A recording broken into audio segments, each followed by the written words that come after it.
I went to Ole Miss and got a 4-year degree in marketing, advertising, business degree. And then I still kind of was interested in baking. So my senior year of college, I got a bakery job at Emily's Bakery in Oxford, and I wanted to see how I liked it. And so I really thrived. I started off as the baker, then became a decorator, a cake decorator, and then I was the manager. And so I just kind of went from there, and then I said, I want to go to culinary school. So I started looking into it, and I found one in Chicago, and I went to the French pastry school there, and then started working in hotels, and then moved here because I missed my family, and here I am. Wow. And so you don't... That's the short version. You haven't opened your own shop yet. No, correct? Not yet. It's just, it's been like such a long process. When I moved here, I think like 5 years ago, we were getting close, but then I had, so here we go. We're going to have to get the whole story. I'm gonna cliff notes this. We're going fast through this. But I had a stroke in 2011. I was 24 years old. I had a vertebral artery dissection in my neck, which caused me to lose the ability to walk and use my left arm. So that was during culinary school. I had just moved to Chicago. I think I was 2 months in of culinary school when that happened. So I had to do all that, rehab. They were able to get me back into school within the summer, so that was really good. But I had another vertebral artery dissection when I moved here. And so in 2017, I believe. So we were scared. I didn't have another stroke, thank goodness, but we didn't know what was going on because it happened again. So that kind of set me back with the whole bakery thing. Then my husband, Ian, proposed to me at that time. So then, girl, I was like, I'm planning a wedding. That takes up a lot of time. And then COVID. So everything happens for a reason. And so that kind of, all those setbacks, so we don't know. So we'll see what happens in the future. I'm, kind of taking my time with it and saving all my money. Every dime. We're gonna come back to that. Okay. I've already got some ideas floating in my head. Yeah. How did you get on? How did this whole show thing happen? So I'd say probably about 2 or 3 years ago, somebody that I have a mutual friend with on Instagram reached out to me. She lived in Chicago. She was a casting kind of director or person for some of these shows. Like they have different ones for different things.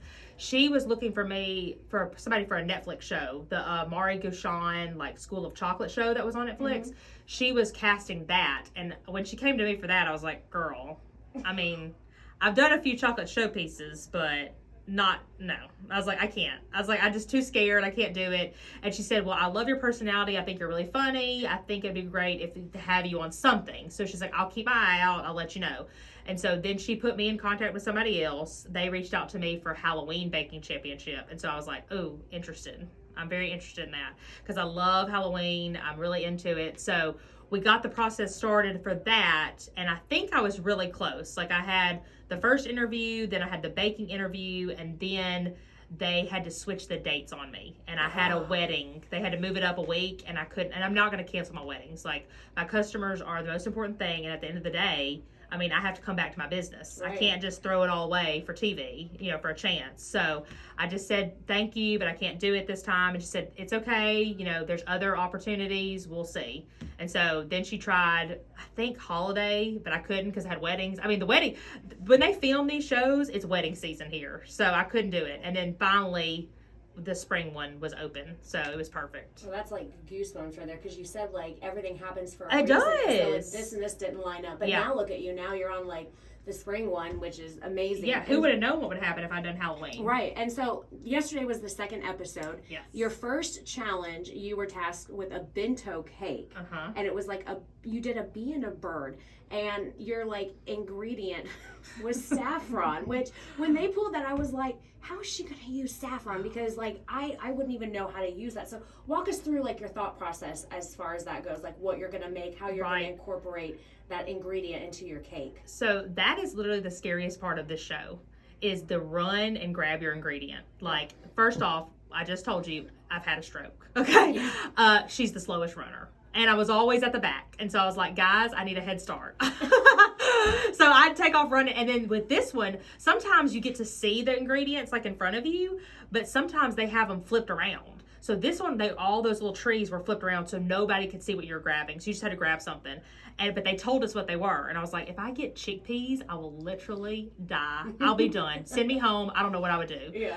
Because I mean, you just don't get very much time to think. And so I got saffron, and I was like, okay, this isn't terrible. I mean, it's not chocolate and cinnamon, which I would have preferred to have, but at the same time, I thought that's so safe. That would have been like, you would almost had to go extra crazy to make that interesting. Right. So I was like, saffron is good. Saffron's a good choice because it's a spice. You know, I think that a lot can be done with it, and it will taste interesting enough. And so I was like, I'm going to incorporate it into my chocolate cake because I think that would make the most impact. And so I just started chopping it up, girl, and just, you know, tasting it and seeing what happened because I had no idea how much to use. Right. I really didn't. And then you actually end up winning that first challenge. I know. So crazy. Congratulations for that. Thank what were you. you thinking, like, before they announced your name? Well, I felt pretty good about it because a lot of the other contestants, I know they struggled. Yeah. And at the beginning, when we were getting ready to start, they didn't even know what a bento cake was. And I was like, okay, well, I obviously got one on them. I do cakes for a living, and I know what it is. So, I mean, maybe I can actually do something really well in this. The hard part was just the time constraint, honestly. Yeah. And so I think that's what got everybody because we had to make so many in such a short amount of time. But I just put my head down and just frosted those cakes like my life depended on it. So, I don't know if you can, like, talk about it, but, like, a little behind the scenes, you have, like, because from when we're watching, we just see them say, all right, go. You make a mad dash for, like, what you have to get. Right. Do you get an in-between time to, like, figure out, like, get your thoughts together of what you're going to make before going into baking? Right. So you do not get very much time at all. So, I mean, it is real. Like, you do have to think on your feet. You don't get to know any of the recipes beforehand. Nothing is, you know, pre-done. Mm-hmm. It's all, like, what is in your head. You do get a 5-minute break, like, just to kind of get your thoughts together, go to the bathroom if you need to, which I never did because I was like, I'm not wasting this 5 minutes of my life to do this. Same thing. And then that's it. That Yeah. you're off. Yeah. So, I mean, it is like literally 2 seconds and you just have to come up with something impressive. Interesting. Okay, stressful. So moving on quickly because I want to talk about that second dish that you made, all right? Okay. You got the advantage of picking first, right? So you're like, oh, I'm going to pick habanero. And then you're like, but I don't do spices. Girl, you're from the South. You're from Natchez. What do you mean you don't do spices? I like spicy. I do. Okay. But, you know, not too spicy. Right. But ever since I married my husband, he is from Indiana. Mm-hmm. No spice. No seasoning. What? Girl, nothing. He does us Indiana's a disservice. I know, I'm sorry. It's okay. I'm like, where's the seasoning? But he's from northern Indiana though, so that's a whole different world from us. There's like Polish people there. Yeah. Oh yeah. This stuff is bland. Yeah. Oh my God. Anyway, yeah, he hates spice, so I can't ever cook with anything. So I don't get to anything hot anymore because I can't even hardly finish my own meals. And so if I have to give it to him, I don't get anything spicy because then we'll waste the food. So that was the problem. But I will tell you, people, did you see on the TV when everybody was like, habanero? I know. I was like, oh crap. It was like, I know, it was like, they were either like, ooh, what is she thinking? Like, what is she doing? You know what I was thinking?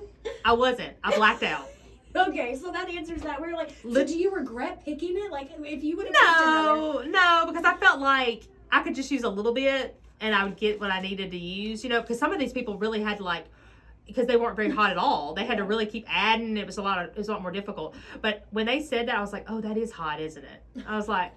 Jesse was like, he starts naming all these peppers, and I knew I had to pick because I knew that was probably what my advantage would be. But I just was kind of listening in my own world. And he's like, okay, Molly, so what's your choice? And I was like, oh, what did he say? And I didn't know. And I didn't have, what was it? Aleppo and some of those. Never heard of them, never had them. So you just went with what you knew. That's the story of my season. Lingonberry, what else did I have? Something else. And I was like, don't know it, never heard of it. Here we go. And so I was like, habanero, I know that one. And my husband last night said, why didn't you pick cayenne? You know cayenne. Yeah. I was like, I didn't hear it, honestly. So it is what it is. Well, it turned out gorgeous. I was like, just amazed by like how stunning it was. Oh, like, thank you. Obviously, I can't taste. I'm sure it tasted delicious. delicious. They didn't like it. They didn't like my little half moon. Well, then smear. listen, let me get in there and judge. I was like, that was an artistic choice I made. I'm sorry. Yeah. Okay, so, you know, obviously this is a competition show. Right. So, but it seems to, like, all of us that everyone is so supportive of each other. Was that your experience? Yes, it was. Like, I mean, honestly, the best part of the competition was just making the friends. Like, and I didn't know it was going to be that way. Because, you know, sometimes you get some bad seeds or whatever. But I really felt like everybody was so welcoming and helpful. Like, you know, we would talk about things and, you know, after the fact and just kind of support each other and be like, you did great. You know, they said this, but I really thought this was wonderful. You know, we still do to this day. I don't know if you follow us on social media, but if you do, all of us are supporting one another throughout these episodes. So it's been really nice. I love them. I still talk to them to this day. Yeah. Now, when you're watching yourself back, what is it? Well, I guess for one, what is that like? That has to be weird. And two, like, you know, all the little like in between, like the in the moment scenes where we see you like talking to the camera, like. What is your thoughts seeing yourself like talk? Do you remember saying some of those things that you said? Because let me just tell you, you're a hoot. Oh gosh, like, she's so funny. She's probably the person that would be best for bloopers. Like a lot of blooper moments. Oh well, the faces in the last episode alone. Did not. That's what's so fun about watching it. I didn't really like watching myself on TV, or I didn't think I would like it. Right. But I like it because I don't remember anything. Nothing. I don't remember what I made. Don't remember what anybody else made. Obviously don't remember what I said because and some of the stuff that's coming out of my mouth I've never even said before. So I don't know what's happening, but it's kind of exciting for me too to kind of experience it with everybody else what's going on. And then when they have you like one-on-one with the camera, I mean, I'm just trying to like get something out fast so they'll leave me alone.